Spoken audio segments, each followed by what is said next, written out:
The forest held secrets, dark and ancient. For Thomas, it was a sanctuary, a refuge from the demons that chased him. He knew the woods better than anyone. Every rustle of leaves, every snap of a twig. Once he'd been a hunter. Now he was a protector, the warden of this unforgiving wilderness. 5 years had passed, 5 years since his daughter vanished, swallowed whole by the very woods he called home. The pain lingered, a dull ache in his chest, amplified by every swig of whiskey. It was a losing battle, this fight against his demons. He was a man drowning in sorrow. The silence was always the worst, broken only by the wind whistling through the trees, a constant reminder of what he'd lost, of what he could never get back. But the forest was about to whisper a new secret, one that would force him to confront his demons and maybe, just maybe, find a sliver of peace.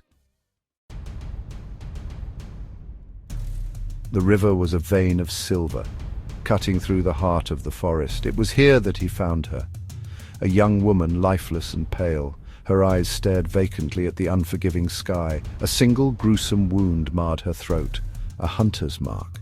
Panic clawed at his throat. Memories, long suppressed, flooded back.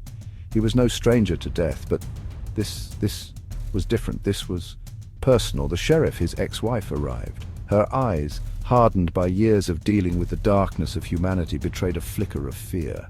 This was no animal attack. This was murder. The investigation began, each clue a breadcrumb leading deeper into the forest's dark heart. There was an unsettling familiarity to the way the victim was killed. The precision, the cruelty. It stirred something within Thomas, a primal instinct. He knew this forest, and he knew hunters. Days blurred into nights. The line between his past and present faded with each passing hour. The scent of whiskey mingled with the earthy aroma of the forest. He couldn't escape the guilt, the suffocating grief, but he clung onto the investigation. It was a lifeline in a sea of despair. The clues were like whispers in the wind. A broken arrow, its fletching unique, handcrafted, footprints barely there, leading to a secluded cabin. A name whispered on the wind, Sam Moon. The pieces were starting to come together, but with each revelation, the danger grew.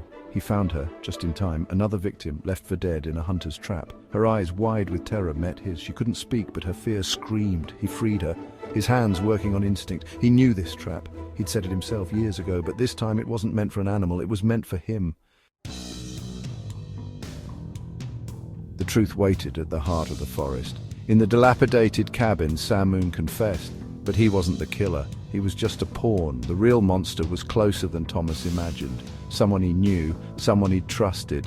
The final confrontation was a whirlwind of emotions, rage, betrayal, and a chilling sense of understanding. The killer, driven by a need for vengeance, was a victim himself, trapped in a cycle of pain and fueled by hate. Their final struggle was a dance of death, a desperate fight for survival. In the end, only one walked away. The forest, silent witness to the carnage, offered no solace, only the echoes of loss and the faintest whisper of redemption. The case was closed, but for Thomas the journey was far from over. He had faced his demons, and in the process found a sliver of peace. The memory of his daughter, no longer a source of crippling pain but a guiding light. A reminder to keep fighting, to keep living.